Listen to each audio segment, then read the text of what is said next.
नमस्कार साथियों, public 24/7 YouTube channel पर आपका स्वागत है। आज हमारे साथ श्रीमान रजत मित्रा जी।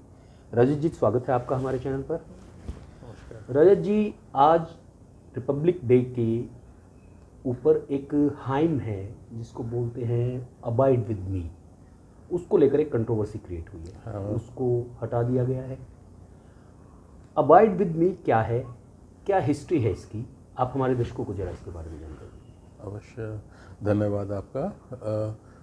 अबाइड विथ मी एक क्रिश्चियन हिम है, एक गाना है जिसका जो मैसेज है वो ये है कि ओ लॉर्ड स्टे विथ मी, मतलब क्रिश्चियन लॉर्ड जो है stay with me in everything. तो इस गाने का मैसेज जो है वो डीपली क्रिश्चियन है। ये चर्च में और जितने भी चर्च रिलेटेड या क्रिश्चियन मोटिवेटेड फंक्शंस हैं, ये वहाँ पे आज करीब 150 साल से ऊपर जो है वो प्ले किया जा रहा है, गाया जा रहा है।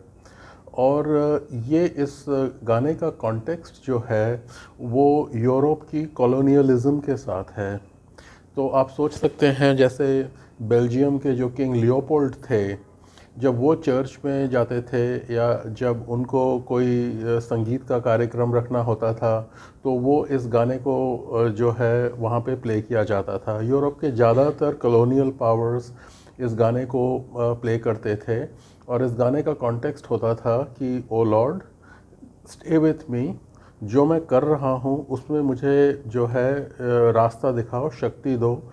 और ये जो नेटिव्स हैं, जो ब्लैक्स हैं अफ्रीका के या एशिया के जो पीपल ऑफ कलर हैं या नेटिव अमेरिकन्स हैं, तो इस पे जो है मुझे शक्ति दो ताकि मैं तुम्हारा दिया हुआ जो ये एक आदेश है कि जो मुझे इन लोगों को उद्धार करना है वो मैं कर सकूं। तो इस गाने का जो एक मीनिंग है, जो एक पर्पस है, वो एक कॉलोनाइज लोगों के लिए बहुत ही इंसल्टिंग और ह्यूमिलिएटिंग जो है वो उसका एक मैसेज है। ये गाना मैं अगर आप सुने तो सिर्फ अगर ट्यून को सुने तो बहुत सुंदर है, लेकिन अगर आप इसके पीछे इसका मीनिंग देखें, इसका कॉन्टेक्स्ट देखें कि ये कहाँ प्ले किया जाता था और जो लोग प्ले करते थे वो आपको, मेरे को, हम सब भारतीयों को, अफ्रीका के लोगों को सब ह्यूमन समझते थे, जो स्लेवरी से ऊपर जो है, जिनका कोई रोल नहीं है और उनका पर्पस है कि वो जो है इसको हमको कंट्रोल में रख सकें। तो पूरे गाने का जो है तात्पर्य है, जो मीनिंग है, वो यही था कि हम, hey lord give me the strength so that I can control, I can deal with these people, right. तो इस कॉन्टेक्स्ट में अगर हम गाने को देखें तो वो बहुत ही अपमानजनक है, बहुत ही अपमान वाला है। तो ये 70 सालों से हमने इसको गौर नहीं किया, क्योंकि हम जो है, जिसको हम फिलोलॉजी कहते हैं, जो लैंग्वेज, पोएट्री, उसका क्या मीनिंग होता है, वो कैसे इवॉल्व करती है, उस पे हम भारतीयों ने कभी ध्यान नहीं दिया। और आज जो है हम ध्यान ये दे रहे हैं क्योंकि हमारे पॉलिटिकल, हमारे आइडेंटिटी स्ट्रक्चर में एक बहुत बड़ा चेंज आ रहा है। पहली बार भारतीयों ने सदियों में सवाल पूछना शुरू किया है। कभी भी हमने किसी गाने का मतलब या किसी गाने का जो मीनिंग है वो किस कॉन्टेक्स्ट में गाया जाता था, उसका क्या पर्पस होता था, कभी नहीं सोचा। तो ये जो गाना बंद किया गया है, इससे एक भारतीयों में जो है एक नई चेतना जागी है। वो इस गाने के मतलब को, इस गाने के रूट को, ये गाना क्यों और कैसे गाया जाता था, इसका क्या पर्पस था, वो इसको जो है वो उसका मीनिंग वो ढूंढ रहे हैं। रजत जी, ये तो हिस्ट्री की बात आ गई कि इतिहास में ये गाना कहाँ से आया और कहाँ भारत के साथ जुड़ता है। लेकिन 70 साल की आज़ादी, सो कॉल्ड आज़ादी, उस आज़ादी के दौर में हम इस गाने को अपने राष्ट्रीय प्रतीकों के साथ जोड़कर हर रिपब्लिक डे पर सुनते रहे, गाते रहे, बगैर ये जाने कि कॉन्टेक्स्ट क्या है इसका। आज की सरकार कहीं ना कहीं इन चीज़ों पर गौर कर रही है।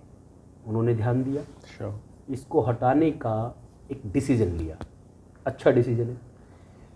इस सब का भारतीय मानसिकता और भारतीय नागरिकों की मानसिकता पर कितना इफेक्ट पड़ेगा और क्यों पढ़ना चाहिए?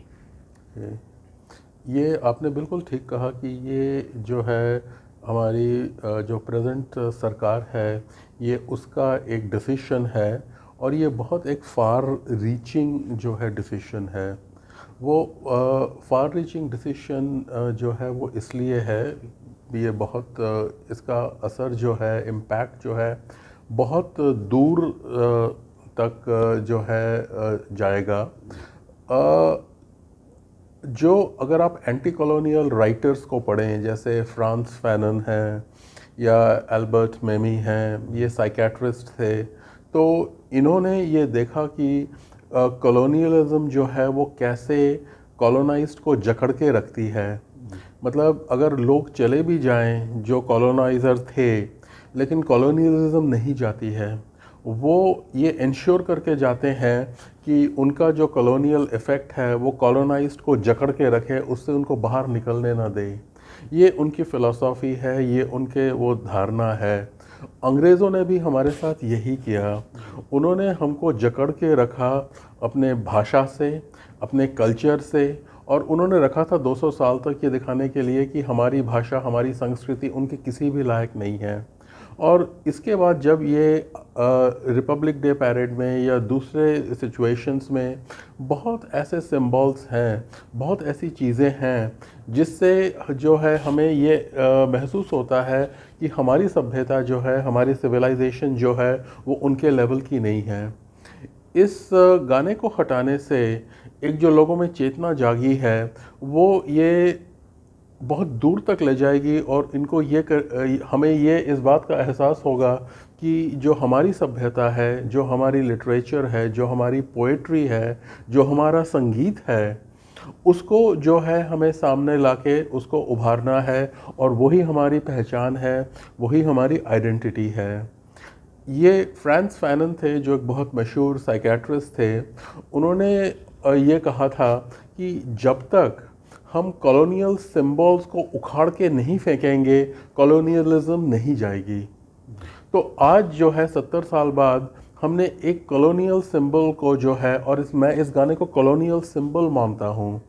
ये अंग्रेज़ों का गाना था जो, और यूरोपियंस का गाना था जो वो अपने विजय के लिए, अपने सुपीरियॉरिटी के शो करने के लिए जो है गाते थे। तो उस सिंबल को जो है आज हमने उखाड़ फेंका है और इससे जो है भारतीयों में एक नई चेतना जागेगी। रजत जी, ये साइकोलॉजी को, इंडियन साइकोलॉजी को कहीं रिलैक्स करेगा कॉलोनियलिज्म से? हाँ जी। इससे बाहर निकलने का एक रास्ता ढूंढ लिया गया है। पहले प्रतीक को उखाड़ दिया गया है। बहुत से प्रतीक आज भी भारत में मौजूद हैं। बहुत। जॉर्ज पंचम की प्रतिमा जहाँ होती हाँ। थी उसको हटाया गया था काफ़ी टाइम पहले, लेकिन उसके स्थान पर कौन आए ये अभी तक डिसाइड नहीं हो पा रहा था। इस गवर्नमेंट ने डिसाइड किया, नेताजी सुभाष चंद्र बोस की प्रतिमा को स्थापित किया वहाँ। आपको क्या लगता है कि नेताजी को वहाँ स्थापित करना, उनकी मूर्ति को, क्या ये भी भारतीय नागरिकों की साइकोलॉजी पर कोई इफेक्ट डालेगा? अवश्य डालेगा, बहुत गहराई में डालेगा, क्योंकि ये एक केंद्रीय स्थल पे है, राइट। और सबसे बड़ी बात जो ये है कि कोई भी देश उसको उसके इमरजेंस के लिए, उसके उत्थान के लिए उसको सिंबल्स की ज़रूरत होती है, नए सिंबल्स की। हर देश को जो है नया सिंबल चाहिए होता है। जैसे अगर हम देखें, अमेरिका का सिंबल है वो जो लेडी है न्यूयॉर्क के शोर पे, जो स्टैचू ऑफ लिबर्टी है, राइट। तो वो सिंबल अमेरिका को सदियों से, सैकड़ों सालों से एक डिफाइन करती हुई जो है वो आ रही है। तो अगर हम देखें, हमारे पास ऐसा डिफाइनिंग सिंबल जो है वो कोई नहीं था। और अब जो है जैसे सरदार पटेल की मूर्ति वहाँ पे लगाई गई है, और जो है यहाँ पे नेताजी सुभाष चंद्र बोस की जो है मूर्ति लगाई गई है। तो इसको देख के आने वाले दशकों में भारतीय एक युवक, ये उसके मन में ये प्रश्न आएगा कि इनकी जो है प्रतिमा, इनकी मूर्ति जो है यहाँ पे क्यों लगाई गई है। तो वो उसको सर्च करेगा और उससे जो है एक नई चेतना जागृत होगी कि वो जान पाएगा कि हमारी जो स्वाधीनता है वो इनके आज़ाद हिंद फौज से, इनकी वजह से जो ब्रिटिश में डर पैदा हुआ, उसके कारण आज़ादी आई, न कि चरखे की वजह से, जी। न कि जो है अहिंसा की वजह से। जी। अहिंसा कॉन्सेप्ट बहुत अच्छा है, लेकिन अगर हम अपने स्वाधीनता संग्राम को देखें तो अहिंसा का रोल मिनिमल है। और ये जो है हमारे उस वक्त के प्रधानमंत्री जो हैं एटली, उन्होंने भी स्वीकार किया है कि हमको जाना इसलिए पड़ा, there is only one name called Subhash Chandra Bose. तो ये जो ब्रिटिश ये जो भागे थे यहाँ से, ये डर के भागे थे, लेकिन आपको इतिहास की किताब में जो है ये पढ़ने को नहीं मिलता है। एक मनोवैज्ञानिक होने के नाते मैंने उस वक्त की आर्काइव्स को और ब्रिटिश लेटर्स को, ब्रिटिश जो है कम्युनिकेशन को काफ़ी गहराई में मैंने पढ़ा है। और अगर मैं वो देखूं कि वो जो पीरियड है लास्ट 3-4 सालों का, that is full of terror, that is full of fear for the British. लेकिन ऑफिशियल रिकॉर्ड्स में कहीं इस फियर का कोई जो है मेंशन नहीं है, कोई जिक्र नहीं है, कहीं पे पढ़ने को नहीं मिलता। तो ये जो फैक्ट है कि ब्रिटिश डर के भागे थे हम भारतीयों से अपने को बचाने के लिए, तो ये जो मूर्ति है ये इस बात को संकेत देगी कि हमने ब्रिटिश को कैसे भगाया। सबसे बड़ा मेरे ख्याल से इस मूर्ति का उपलब्धि, ये जो परिवर्तन आ रहा है इंडिया गेट में, इससे यही होगा कि हमारे जो आने वाले जो पीढ़ियां हैं, जो युवा लोग हैं, उनको ये पता चलेगा कि हमने ब्रिटिश को यहाँ से कैसे जो है उखाड़ फेंका, कैसे जो है हमने ब्रिटिश को भगाया। और दूसरा जो ये इसमें बहुत बड़ा एक परिवर्तन आएगा वो ये कि हम फाइनली कॉलोनियलिज्म को उखाड़ फेंकेंगे। अंग्रेज चले गए थे, लेकिन कॉलोनियलिज्म नहीं गई थी। नेहरू भी उतना ही कॉलोनियल था जितना कि माउंटबैटन। उसने अपने को कभी भारतीय नहीं समझा। उसके किसी भी बात से ये नहीं लगता था कि वो भारतीय सभ्यता के प्रति आस्थावान है या भारतीय होने के कारण वो गर्व महसूस करता है। कहीं पे जो है इसका कोई जो है पढ़ने से जिक्र नहीं होता है, चाहे आप डिस्कवरी ऑफ इंडिया पढ़ें या उसकी कोई भी राइटिंग पढ़ें या उनके बारे में कुछ भी पढ़ें।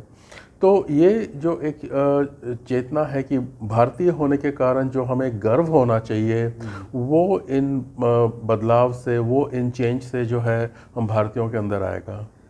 रजत जी, इन सब बदलावों के माध्यम से ये एक नॉर्मल आदमी तो कोई कर नहीं सकता था, सरकार के माध्यम से ये सब हो रहा है।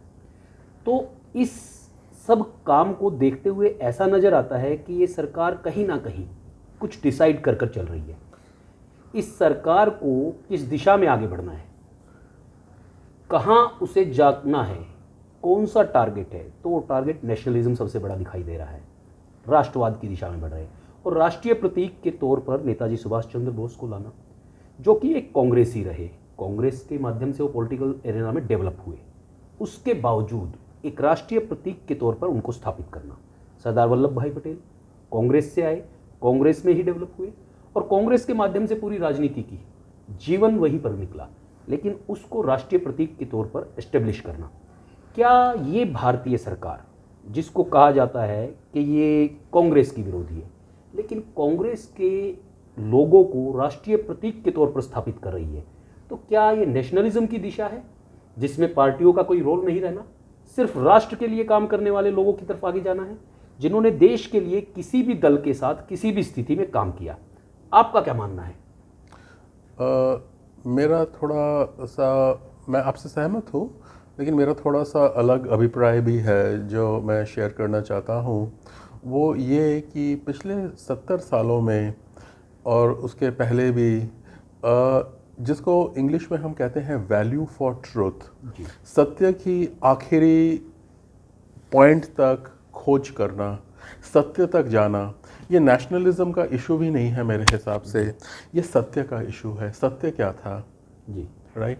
और अगर हम देखें कि हमारे सोसाइटी में आज सत्य की वैल्यू जो है, सत्य का जो अगर आप देखें उसकी वैल्यू दिन पर दिन कम होती जा रही है। We are not a nation geared for finding out the truth, we don't go for truth, right. यहाँ तक कि एक मनोवैज्ञानिक होने के नाते मैंने पुलिस के साथ करीब 20 साल तक काम किया है as a criminal profiler and investigation. तो अक्सर मैं ये नोट करता था कि जब मैं पुलिस को इंटरोगेशन में या उसमें हेल्प करता था, जैसे ही उनका केस सॉल्व हो जाए, सर जाने दीजिए ना, इसके बाद क्यों जाएंगे। मैंने हाँ, जैसे एक केस था, वो इन दिनों में ही हुआ था कुछ साल पहले, कि एक पर्सन था जिसको हमने इन्वेस्टिगेट करके पाया कि वो एक पेडोफाइल है। उसने एक बच्चे का जो है उसके साथ रेप करके उसका मर्डर किया था। लेकिन उसके बाद हमने देखा कि ये उसका जो है पहला मर्डर नहीं हो सकता, क्योंकि जिस तरह का उसका प्रोफाइल है उसने भी ये पहले भी किया होगा। और मुझे उसके साथ जब मैंने बात किया तो उसने भी कहा सर नहीं, ये तो बात है कि हमने पहले नहीं किया। तो मैंने वहाँ जो है पुलिस को बोला कि देखिए ये पहले भी इस तरह के क्राइम्स कर चुका है, हमें इसके सत्य तक जाना चाहिए। कहते नहीं सर, ये केस तो सॉल्व हो गया, आप आगे क्यों जाना चाहते हैं, राइट। तो मैंने उनसे बहुत बहस की थी। मैंने कहा था नहीं, मेरा कॉन्शियंस मुझे अलाउ नहीं कर रहा है, आगे जाना चाहिए, क्योंकि जो क्राइम सॉल्व नहीं हुए हैं उनको हमें सॉल्व करना चाहिए। कहते हैं सर पुरानी बात है, कितने साल हो गए। ठीक है सर, मैं मानता हूँ, लेकिन आप मेरा काम देखिए। तो ये केस, ये एक्सप्लेनेशन जो है मैंने जगह जगह पाया, जजेस के साथ, पुलिस के साथ, हर डिपार्टमेंट में, हर जगह पे, हर श्रेणी के भारतीयों के साथ। जो सत्य का एक वैल्यू है वो कम होते होते बहुत कम रह गया है। हम सत्य को इम्पोर्टेंस नहीं देते हैं, राइट। तो आज जो है ये, जब हम नेताजी की प्रतिमा वहाँ पे लगा रहे हैं, या आज जो है जब हमने ये म्यूज़िक को जो है इस हिम को बदला है, तो इससे एक सत्य का उद्यापन हो रहा है हमारे कॉन्शियंस में, हमारे कॉन्शियसनेस में, सब तरह से। और ये सत्य का उद्यापन होना एक बहुत इम्पॉर्टेंट, एक बहुत महत्वपूर्ण जो है घटना है हमारे भारतीयों की ज़िंदगी में। हम सत्य को इम्पोर्टेंस देना शुरू करेंगे तो ये जो प्रेजेंट गवर्नमेंट है, ये इस करके एक सत्य के ऊपर जो एक ये वैल्यू लगा रही है कि आम आदमी को एक सत्य के पीछे जाना चाहिए। राम जन्मभूमि का सत्य क्या था कि वो वहाँ मस्जिद नहीं था, वहाँ पे उसके नीचे जो है एक मंदिर था जो तोड़ा गया। कुतुब मीनार का सत्य क्या है कि वो मंदिर तोड़ के बनाया गया। भारत में हज़ारों मस्जिदों के जो है उनका सत्य क्या है कि उनके नीचे जो है मंदिर दबे हुए हैं, राइट। ये अगर हम भारतीय अपने सत्य को, उसके खोज के लिए जा पड़े, तो हमारे नेशन में, हमारे नेशनल साइकी में एक बहुत बड़ा परिवर्तन, एक बहुत बड़ा उद्यापन होगा। तो यही मुझे लगता है कि ये इस सरकार का जो है, इनको इसके लिए पूरा श्रेय जो है जाना चाहिए। रजत जी, सत्य को जब कोई व्यक्ति मान लेता है, जानना अलग इशू है, जानते बहुत लोग हैं, लेकिन जानने के बाद मान लेना, और मानने के बाद उस बात के लिए जब मैं आपसे चर्चा करता हूँ, मैं सत्य जानता हूँ, मानता भी हूँ, लेकिन जब आप मुझसे कोई सवाल करते हैं तो मैं उस सत्य पे बात नहीं करता, मैं उसको छुपा लेता हूँ, हाँ जी, उसको दबा देता हूँ, हाँ जी। ये जो सिस्टम है, ये जो पोजीशन है उस व्यक्ति की, इसको साइकोलॉजी की फील्ड में क्या कहते हैं? ये एक प्रोसेस होता है जिसको हम कहते हैं ट्रूथ एंड रिकन्सिलिएशन। और विश्व के कई देशों में ट्रूथ एंड रिकन्सिलिएशन कमीशन बने हैं उन सोसाइटीज़ के लिए जहाँ पे सत्य को छिपाया गया उनके लोगों से, जहाँ के लोगों ने सत्य को जाना नहीं। तो जब हम सत्य को जानते हैं तो उससे एक हीलिंग पैदा होती है जिसको हम कहते हैं हीलिंग एंड रिकन्सिलिएशन। अगर आप साउथ अफ्रीका को देखें तो वहाँ उन्होंने ट्रूथ एंड रिकन्सिलिएशन कमीशन बनाया, राइट। उन्होंने वो इसलिए बनाया क्योंकि उन्होंने देखा कि वहाँ पे इतने क्राइम्स हो चुके हैं कि उसके लिए उनके पास कोर्ट्स नहीं हैं, और अगर वो उन क्राइम्स को कोर्ट्स में, उसके लिए कोर्ट्स बनाए और उनको फिर वो सुने, तो वो करते करते 100-150 साल लग जाएंगे।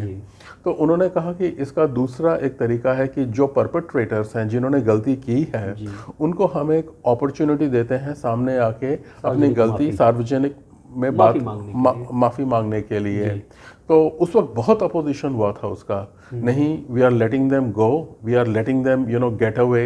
लेकिन जो उस वक्त नेल्सन मंडेला थे, जी उन्होंने ये, और बिशप डेसमंड टुटू जो थे उस वक्त, और मेरे एक परिचित भी थे जो ट्रूथ एंड रिकन्सिलिएशन कमीशन में थे, उन्होंने कहा कि जब वो आके बोलेंगे, अपनी गलतियां मानेंगे, तो हमें देखना चाहिए कि विक्टिम्स पे क्या असर होता है। जी तो ये जो विक्टिम्स थे, जो साउथ अफ्रीका के लोग थे, उन पे एक बहुत बड़ा हीलिंग इफेक्ट हुआ। जी जिस माँ के बच्चों को निर्दया से मार दिया गया था, जिस पुलिस ऑफिसर ने मारा, उसने आके बोला कि हाँ मैंने जो है वो किया, आई नीड योर फॉरगिवनेस।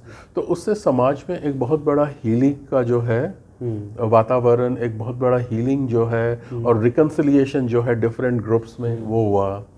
तो हमारे समाज में भी अगर हम सत्य के लिए जाएं तो उससे उथल पुथल होगी, लेकिन हिंसा नहीं होगी। उससे एक हीलिंग और रिकन्सिलिएशन होगी जो हमारे समाज में अभी तक हुई नहीं है। ये मेरा पूरा दृढ़ विश्वास है। रजत जी, आप इंटरनेशनल कम्युनिटीज़ की टॉक्स वगैरह में रहते हैं, तो क्या यूएन ने इसको लेकर कभी कोई पॉलिसी तय की है? यूएन ने इसको लेकर पॉलिसी तय की है, इसको एक्नॉलेज किया है। ओके। इस यूएन जो है हीलिंग और रिकन्सिलिएशन को इम्पोर्टेंस देती है, अगर, और वो तभी देती है जब जो विक्टिम ग्रुप्स हैं जिनके साथ ऐसा हुआ है, उन्होंने आके दृढ़ता के साथ, एविडेंस के साथ जो है अपना केस, अपना इशू जो है वो सामने रखा है। और उन्होंने कहा है कि हम हिंसा की भावना से, रिवेंज की भावना से नहीं हैं। तो आज का जो हमारा जो समाज है, जो हिंदू समाज है, वो हिंसा की भावना से या वो रिवेंज की भावना से नहीं काम कर रहा है। वो सिर्फ सत्य को सामने लाने की कोशिश कर रहा है और वो हीलिंग और रिकन्सिलिएशन की भी कोशिश कर रहा है। क्योंकि जितने लोगों से मैं बात करता हूँ, उनका सबका ये है कि जो सत्य है वो सामने आना चाहिए, और सत्य में एक शक्ति होती है सबको जोड़ने की। सत्य के सामने हम भाग नहीं सकते। अगर हम देखें कि जर्मन्स को जब उन्होंने, जो नेक्स्ट जनरेशन्स थे, जब उन्होंने सत्य को फेस किया कि उनके फादर्स ने, ग्रैंडफादर्स ने, जो नाज़ी थे, उन्होंने क्या किया, तो पहले तो उनके मन में बहुत लज्जा आई, बहुत ग्लानि आई, और उसके बाद उन्होंने इस बात का निश्चय किया कि हम इसको फिर से नहीं होने देंगे। और तो ये जो एक राष्ट्रीय चेतना आती है, मुझे याद है मैं जर्मनी में एक लेक्चर ले रहा था, मैं, क्योंकि आपने बताया, एक छोटा सा इंसिडेंट मैं आपके साथ शेयर करना चाहूँगा। तो मैं लेक्चर ले रहा था, मनोविज्ञान पे लेक्चर था, ये हमारे इस विषय में भी जो है नहीं था, ट्रॉमा और फॉरगिवनेस के ऊपर। तो मैं बात कर रहा था, तो जिससे मैं बात कर रहा था वो एक जर्मन वो लड़की थी। तो अचानक मैंने देखा कि मेरे बात करने से ना वो एकदम जैसे सहम गई हो।